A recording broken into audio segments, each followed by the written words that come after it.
Okay, Krista, I've got the notice that streaming is back on YouTube. Yep, it is now working again. Okay, Tom, you're up.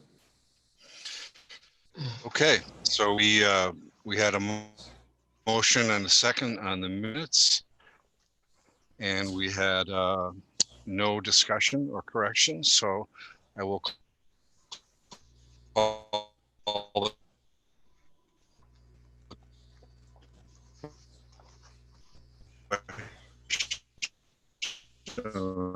approval of the minutes. All in favor, say aye. Aye.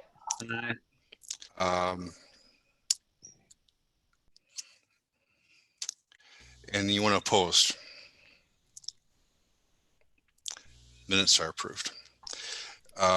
We have no public hearing today, so we'll move on to item 5, which is staff reports, beginning with Heather Koon, Register of Deeds annual report. Heather, you want to? Yeah, I know you sent the report out for us all to look at. And I guess in the interest of time and convenience, I'll just ask it one, if you have any other comments you want to make about that or about your office work. Well, I'd just like to say good morning, everyone. And Morning, I'm Heather. Heather Koon, Register of Deeds. Welcome Supervisor Anderson to the PR&D committee.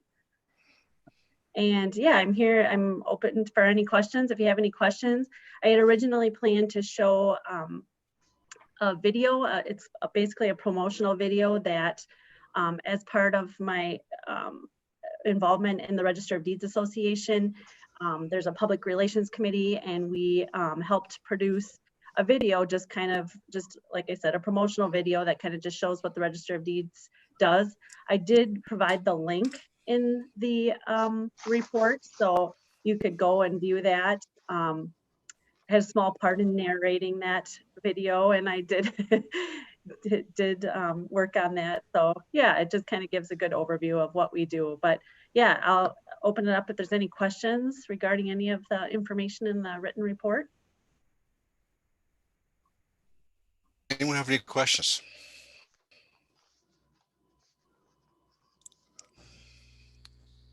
Great.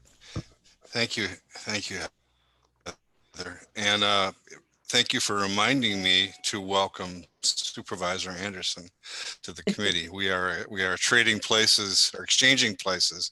I had my opportunity to sit in on the Community Resource and Tourism Committee meeting yesterday, and now Jim is with us. So we look forward to having you, Jim, and be great. I guess we're going to move that into Environmental Services Division updates and summary of programs. We thought it would be a good idea to take a little bit of time to sort of go through, have the staff outline broadly what their department does, and then offer the supervisors a chance to ask any questions or any updates. So I think our packet included a summary report.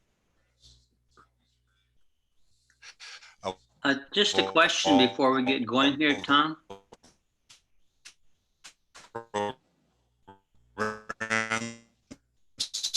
It's always really, always amazes me at everything everybody does.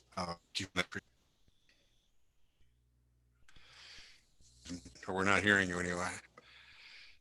Supervisor Quinn, I have a question, perhaps.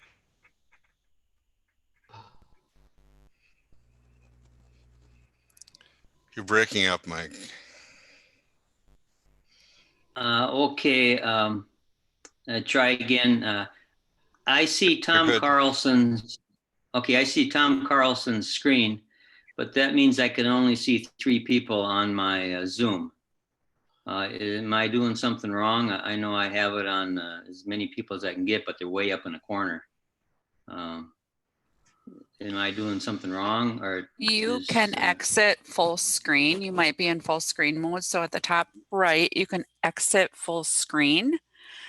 And then it'll show the speaker view. So you can do speaker view or gallery view. If you Okay, do the no, gallery, I was already in that. okay. And then between Tom's screen share and the list of people, there is a little bar you can drag back and forth from left to right. And then if you do that, you can see more of the people in the screen.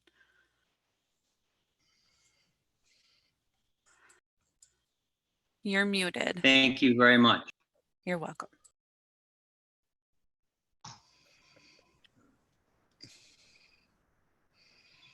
Okay. Thanks, Mike. So the first report was sent out by, it was a survey division, and Tom Carlson sent that out. Hope you all had a chance to look through it. Do you have any comments, Tom? About? I mean, I tried to outline our main service areas and priorities and work duties.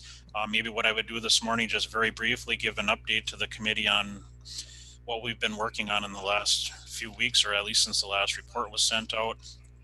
Survey maps continue to come into the office for both review and for filing. The local surveyors tell me that they are extremely busy, even given the circumstances surrounding COVID-19. So when they're busy, we're busy. We are currently coordinating with local town boards on any of their upcoming road projects. So much of the road work that they do removes section and quarter section corners, and we need to be notified of those monuments that are in jeopardy of being removed, so we can put them in once the road work is done. So we've been doing that this time of year, and we are working on several remonumentation requests for public land survey system corners in the towns of Ogali, Lucas, and Peru. Otherwise, it's business as normal.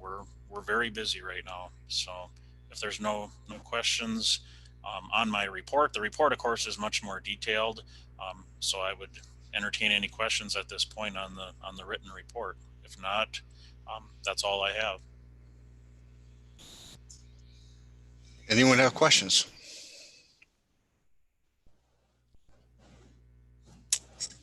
Okay. Thanks, Tom. Next is Should be solid waste and recycling. solid waste and recycling. Morgan Girk. Morgan?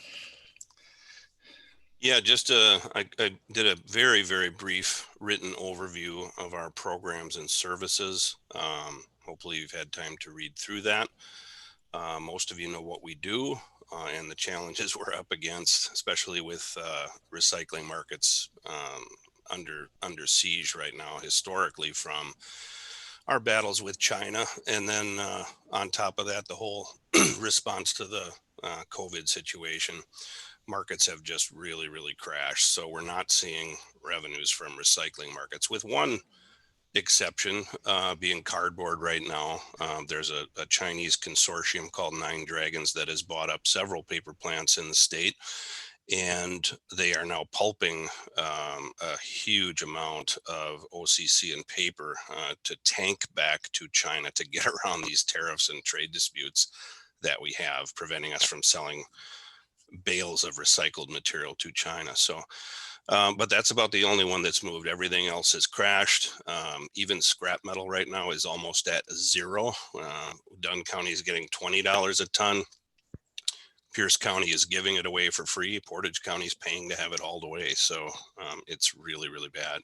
But regarding what we do, we have 26 member municipalities that pay a per capita fee into our program.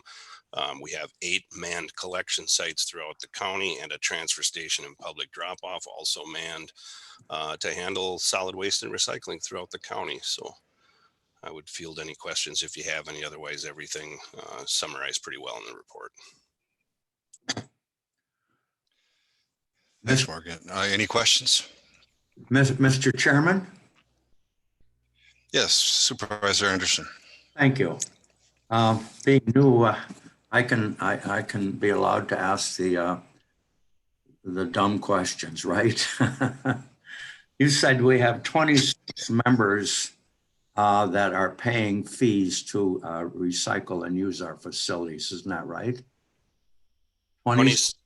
26 member municipalities, yes. Okay. The reason I ask that is as I drive around, I see these recycled trucks from Durand and out east of here.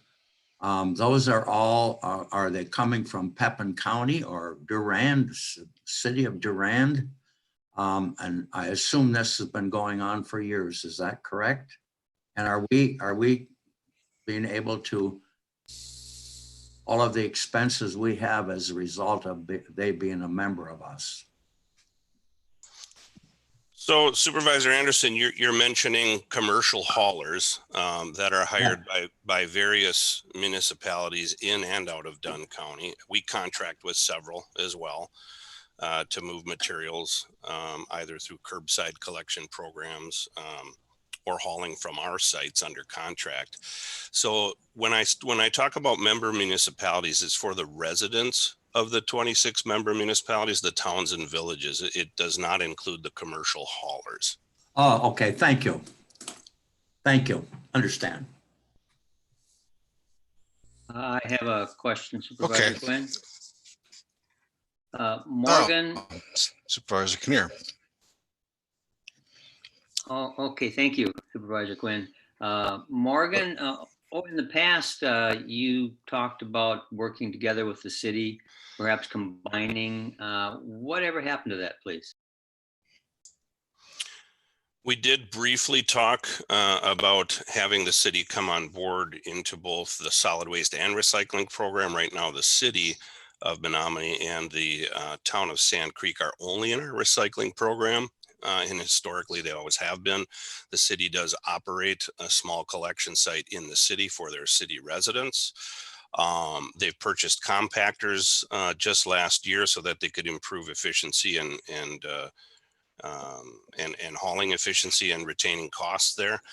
And there has been no further discussion on that. What there has been discussion on is that the city is deciding, it looks like they have decided to pull out of our program and become their own municipal responsible unit and operate their site in the city exclusively for city residents. A follow-up question, are you talking about recycling in this case? The city, if they become their own responsible unit, the recycling is what's covered under responsible unit. What they would decide to do with solid waste would be up to them. Thank you. That's all I have.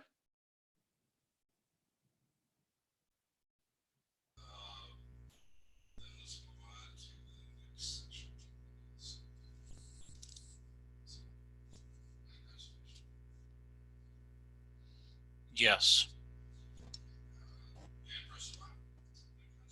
Tom, we are not hearing Chairman Quinn. Yes. I'm sorry. I lost everybody for a minute there and I came back on muted. Can you hear me now? Yes. Okay. And actually, I misspoke. It would be planning and zoning is next on the list.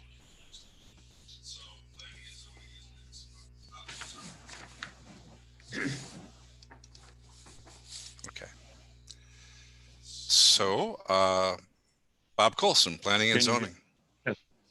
Can you hear me now? Hello? Yes. Any Bob's report went out to everybody? Yes, barely. All right. I tried to get on with my phone, but I couldn't get the video to work, so I'm available only through voice here. But planning and zoning, the overview of that. Planning, the first one is a comprehensive land use plan, and we are going through an amendment as we speak. And later in the agenda, there's going to be some information, at least about where we're at currently with that. Part of that comp plan also includes a farmland preservation plan, which we just did an amendment maybe 4 or 5 years ago in there. We take care of the outdoor rec plan, the bicycle pedestrian plan, which just last year was through a grant with regional planning that we adopted a new bicycle plan, sustainability action plan, the library services plan, the directional plan. And so there's a lot of other things that planning does. For example, we were just at CR&T yesterday, and we're doing stuff with that committee for broadband. We have worked in the past with just about every standing committee on a variety of projects. So that's kind of the overview of planning. Is there anything on that end, questions about planning? And then I'll go into the zoning piece. Chairman Quinn, may I ask a question? Supervisor Morehouse, yes. Bob, I suspect this is just a little typo, but in your first paragraph under the comp plan, it says was completed, but we are not completed, if I am not mistaken. Let's see. It's the very first paragraph, and it's the last sentence. The plan was updated in 2020. Okay, yes, it is. Yes, it is being updated. Yes, you're correct. That is a typo.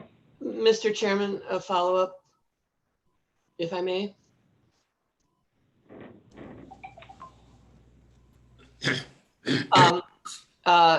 What is the approximate completion date, Bob? It'll be sometime this year. With COVID-19. I have a lot. I have to get to every community yet with this plan and to talk to each one of them at least once. We're working with Cedar, the consultants. We have some information in there today of some progress. They are just about finished with the mapping component. When they have the mapping component, then we'll work on a few goals, and then I can take that out to each community to have a discussion with them to have some buy-in, or at least so they can understand where we're heading with our plan as we go through this. Getting to so that's 22, 29. That's 30 meetings. Right. To get to every community in Dunn County. I'm estimating that alone is going to take 2 months at best, 3 months probably in reality. So it is going to be done this year. We don't have an exact timeline for when it will be done. Some of this is just kind of as we're going, but with COVID-19, we can't even go to meetings now with those groups. As we get a little bit further along, we will tweak a schedule, and we'll provide that to you guys for review and comment. But I don't have an exact schedule right now. Thank you, Bob. I have a question, if I could. Sure, Supervisor Bartlett. I'm wondering about the broadband forward. How soon will that be submitted and done with the state or whatever, so that businesses in Dunn County can start saying where Dunn County is broadband forward? We spoke yesterday, and I thank you for some direction there, Mr. Bartlett. I will be starting that discussion with the state today, or at least this week. I don't know how long it takes. I don't think it's a real long timeline, but whatever the timeline is for them to review and approve our request is how long, and then we would be broadband certified. So I'm guessing a month to 2 months it would be reasonable.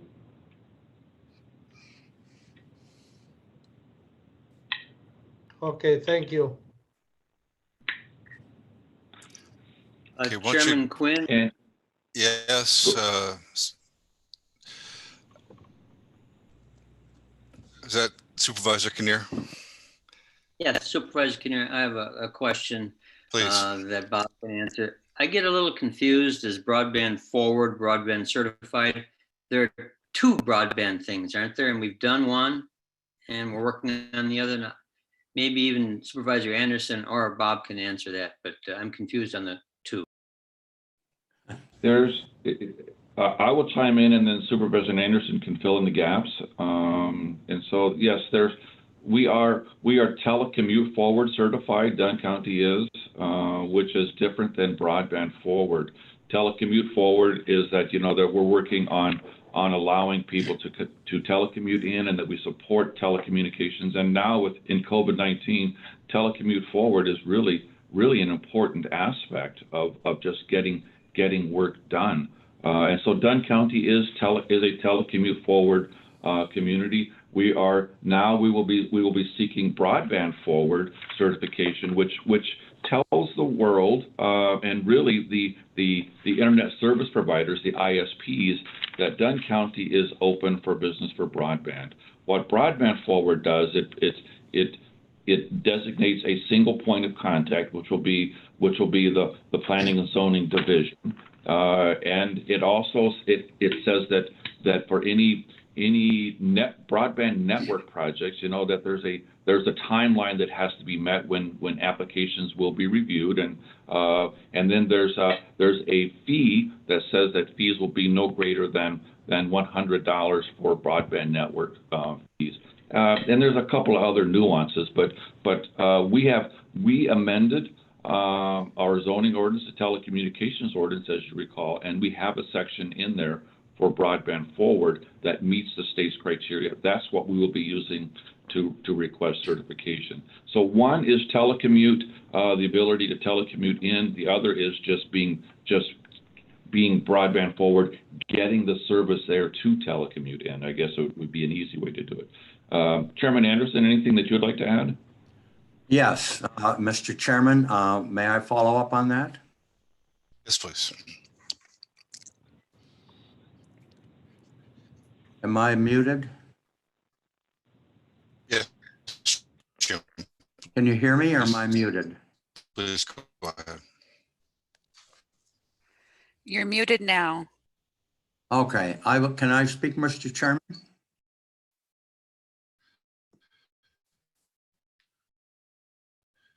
I'm not sure I'm being heard. Yes, I can hear you, Jim. Go ahead. All right. Thank you. Bob, thank you. You are. For that. Thank you, Bob, for that update on. Go ahead and speak, Jim. Thank you, Bob and Mr. Chairman, for that update on the broadband. I think it's very important, and I appreciate being able to share with you a little update on broadband, because all of our committees are interested in broadband, especially what's happening right now. So let me take just a minute to update you with what I shared with the CR&T committee yesterday, and Bob Colson led it off, and our county board chair, Mr. Bartlett, referred to it too in his area. It's difficult to know where to start with this. You all know that we were one of the first municipalities to become telecommuter forward certified in the state of Wisconsin. That was a feather in our cap. Dunn County was a leader. And then the other counties within Momentum West, 10 counties, began to look at Dunn County and say, we need to become telecommuter forward certified, and they are all working for it. Through the leadership and direction and help of Bob Colson, and we even had some help from Dunn County EDC, Economic Development Corporation, to be able to get broadband forward certified, and the sooner the better. And thank you, Bob, for your leadership on that. What I really want to share with you in the crisis right now with broadband, and we're finding out now more than ever, there is no internet service or very poor internet service in Dunn County, the rural areas, and it came to light, especially now with the schools being closed and with the medical crisis that we have. And when I talked to our superintendent of schools here in Menominee, and he shared with me that there are many students in this area around in the Menominee School District, and he assumed it was true in the other school districts in Menominee. These students are not able to get the instruction at home because they did not have adequate broadband. And then let me just say, we just did get 3 grants awarded here in Dunn County. 2 of them went to 24/7 that will be providing fiber now within the old Pheasants Crossing north of Menominee, and that got approved and will be done. So we're bringing areas up to that area. And Mike, let's hope it even includes you a little bit up there. And that will be done. And the other one is south of Menominee called the Solar Farms area. If you know where the solar farm is up the Dunn Electric, there's about a 6-mile project there that they will be putting in fiber.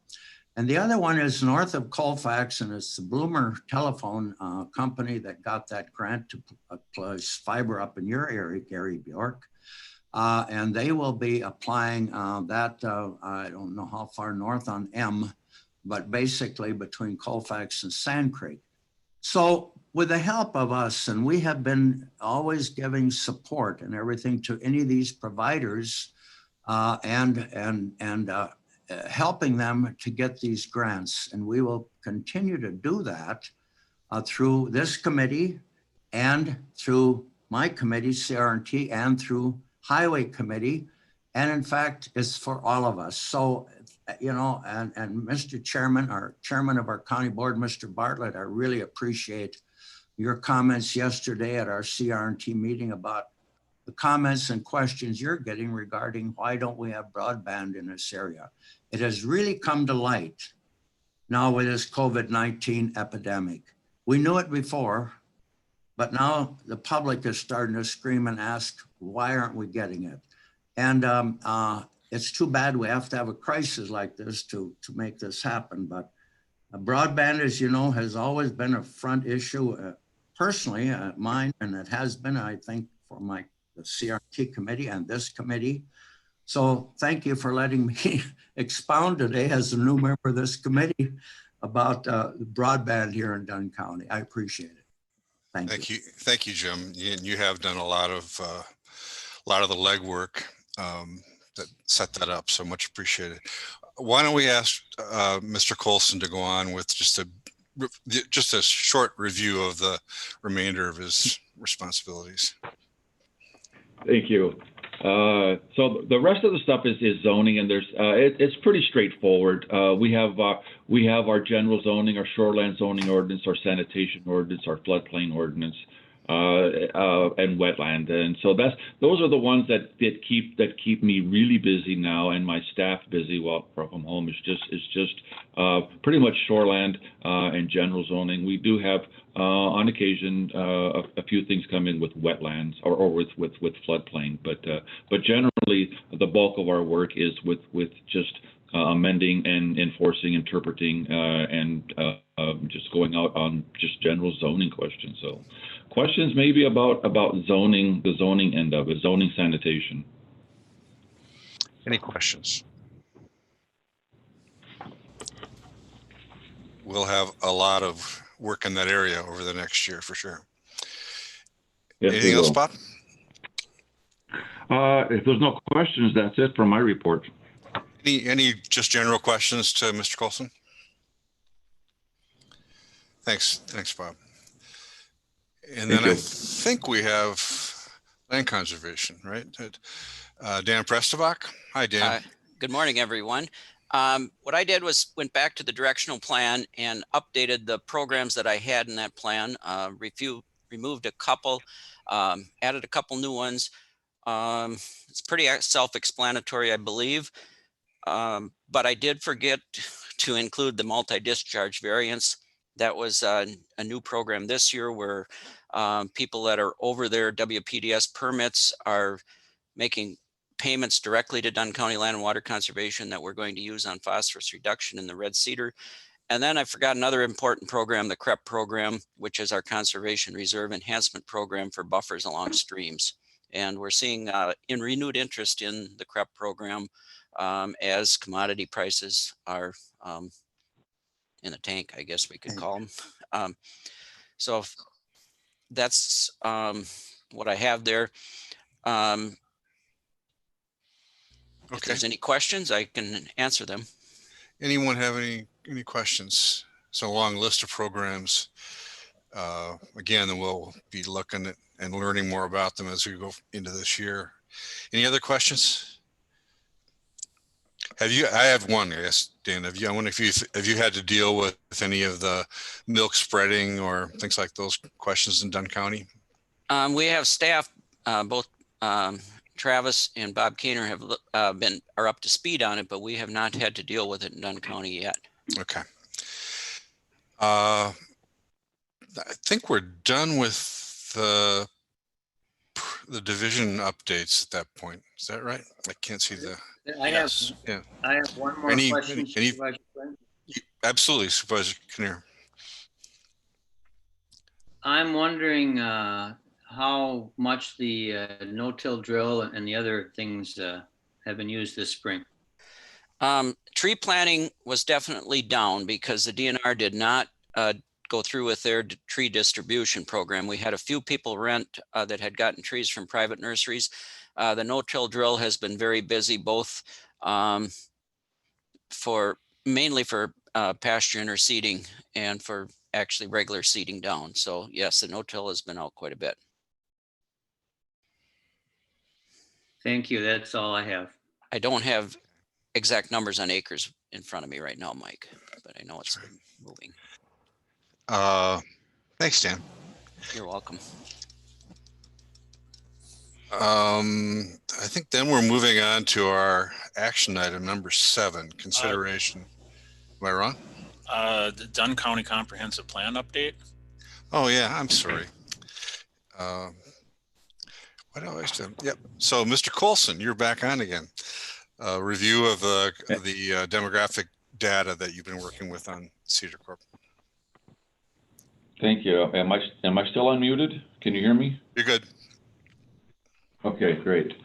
I hope you had a chance to look over the data that was sent in. Now, this is data from the U.S. Census, and it's going to be used by a lot of people going forward. The realtors, units of government, all kinds of people will be looking at this data, as will the county, in terms of just understanding, a cross section of who is Dunn County, what are we all about. I'm not going to go through each of the tables in there, other than if there are comments about what's in the table, maybe who we're comparing ourselves to, would be good comments to get through. But we did try, and working with the consultants, try to look at things that were specific to Dunn County and maybe some of the surrounding counties that we deal with that were similar to Dunn County, and then also sometimes we compared ourselves even further, to the state of Wisconsin. So there will be some more graphics to this section. I mean, right now it's just tables, and I think it would be deathly boring to try and get through this in a comp plan if it was only in the table format. So there will be quite a few graphics that go along with most, if not all, of the tables that are shown and the data, and we may be tweaking some of the text as well, just to better state what we'd like to say. And so I guess I will stop there, and then I would like to comment on Supervisor Kinnear's request about Alice, but I will do that if there's questions just about maybe the demographics that are in the plan. And this was from the state statute standpoint of what's in a plan. This is what would be considered part of their issues and opportunities element. So, questions, concerns? Yeah, do the committee members have any questions? Mr. Chairman, may I? Sure. Supervisor Morehouse, I don't, you may have addressed this, Bob, and I don't want to take up the time of the committee with some specific suggestions, but 40 years of presenting data always suggests some tweaks, and I would be happy to offer some specific suggestions, because these data are useful But the way in which they are presented makes it almost impossible for anybody other than the data nerds of the world to go through it. So there are various suggestions about presentation of graphics, some additional kind of analysis that might apply. And I would be happy to share some suggestions if that would be helpful.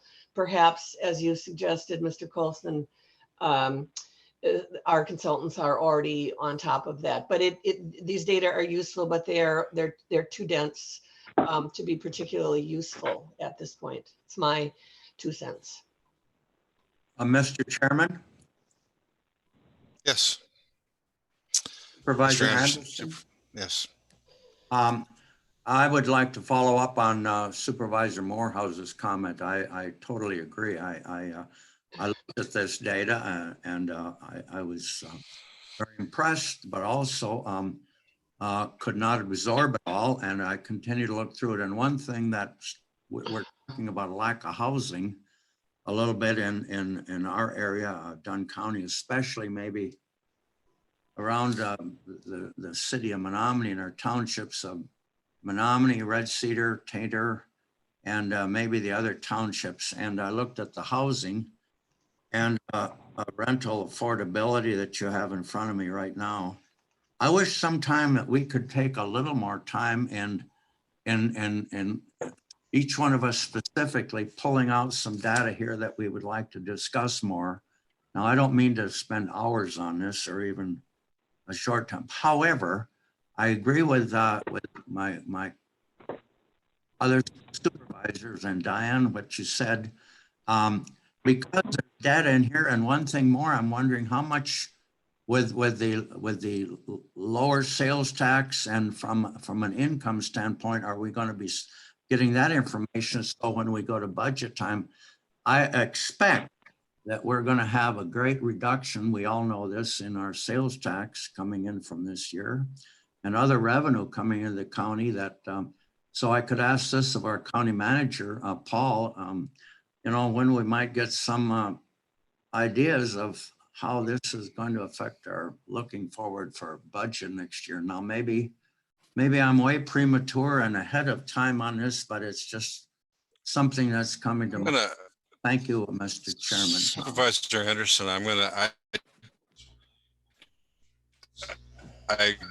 that's a really important question. The material we're being presented today, at least the last part of it.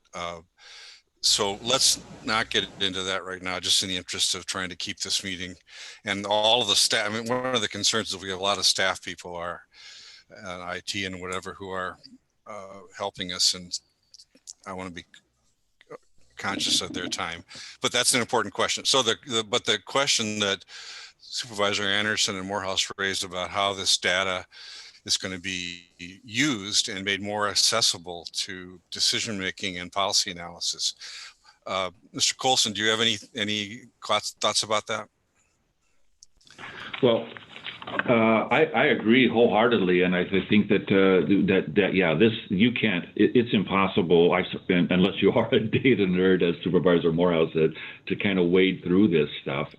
And so it is our intention to have it more graphic. I'll be sharing this stuff with the committee as we get that, and would absolutely would work one-on-one and invite Supervisor Morehouse in to be part of the discussion as we get things ready to go out. I think that yes, it's a lot of information in there, and if it isn't interesting and in a format that people can understand, they're not going to use it. So I absolutely agree, and that's something that we are working on, and I'm happy to work with all the committee, but specifically with Supervisor Morehouse as we move ahead. Happy to help you, Bob. And Great, I would note that the plan, Supervisor Anderson, the plan will have a specific housing element to it, where we'll talk more directly about the housing situation and refer back to this data when we do that. So there'll be lots of opportunity to talk about that. And that's really an important subject that you brought up. Any other questions about the demographic data at this point in time? Thanks for the Then offer I to would help, like to- Diane. Appreciate that. Oh, go ahead. No, I go have ahead, one Bob. other piece to present. If there's no other questions about Alice, and it's a thing that Supervisor Okay. Kinnear requested or had a question on. So can we move ahead?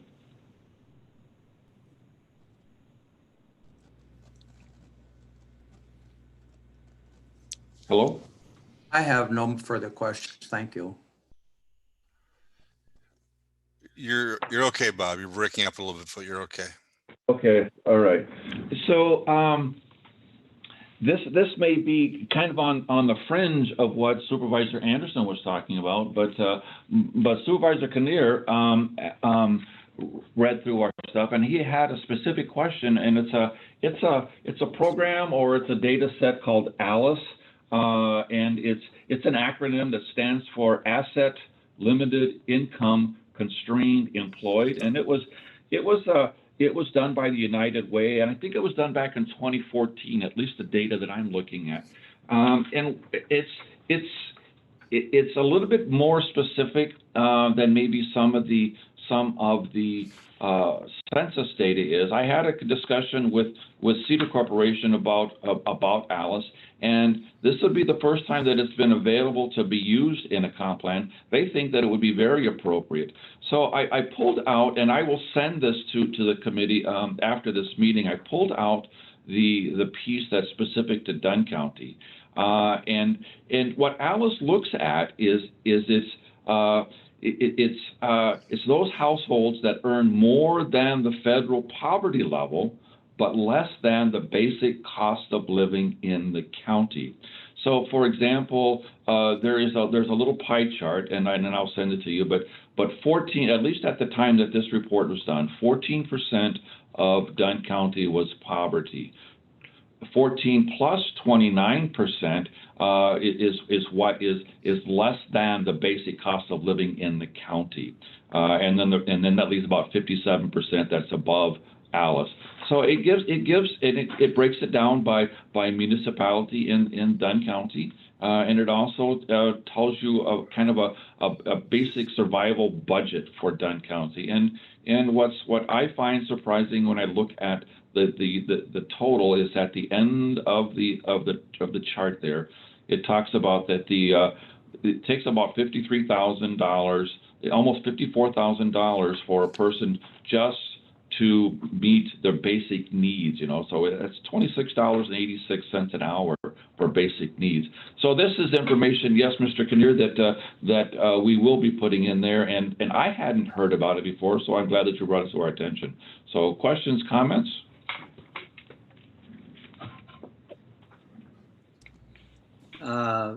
Mike Kinnear here, is Mr. Chairman. Yes. Yeah, thank you, Bob. And yeah, it's a really good piece of information, and it's unbiased, done by United Way, I think. So thank you for following up on that, Bob. It's a really useful for making decisions, which is what this comprehensive plan is going to be all about. Thank you.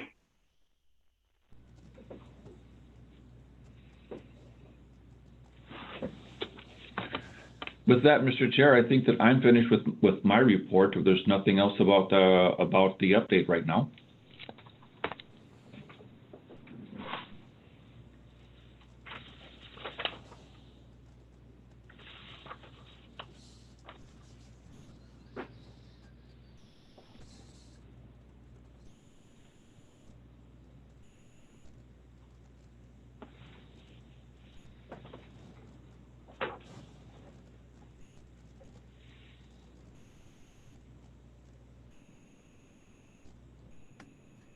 We may have lost Tom Quinn again momentarily. Krista, if you've got ears on, can you check into that, please? I certainly will.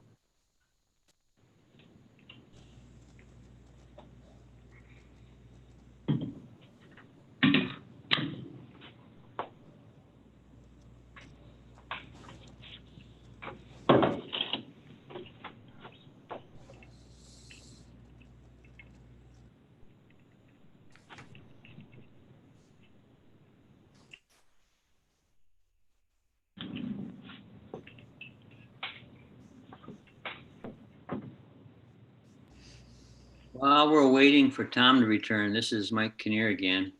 I just have to say, it's good to see all your faces, even if they're really only an inch square. But it's good to have a meeting again and see you all. So I look forward to when we can do it in person too.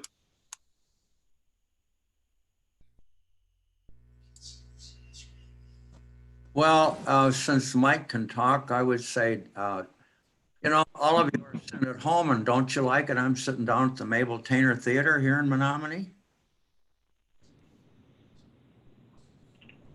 Or didn't you notice?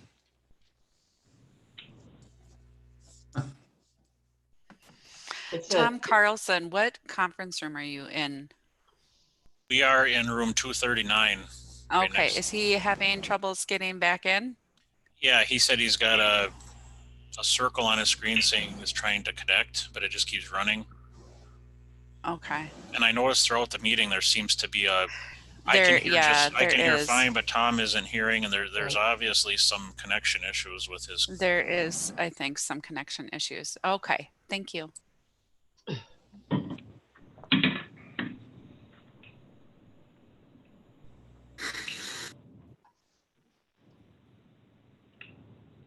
Supervisor Anderson, I think it's very, very adept of you to have your own personal background. Very nice.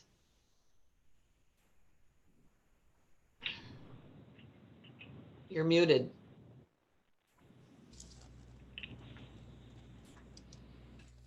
I hope y'all noticed that I'm sitting at the Mabel Tainer.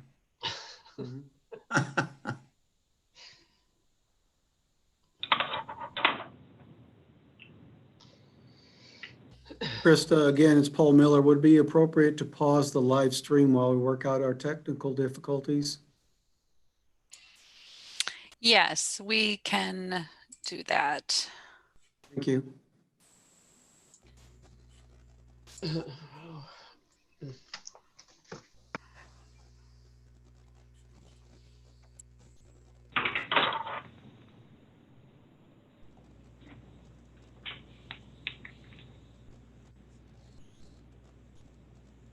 Just for the purposes of the committee members in the interim, this is obviously one of the major drawbacks to our remote meetings. We are in a position of needing to continue this through the end of this month at least, but it's also one of the reasons why we're trying to encourage, as these meetings take place, to focus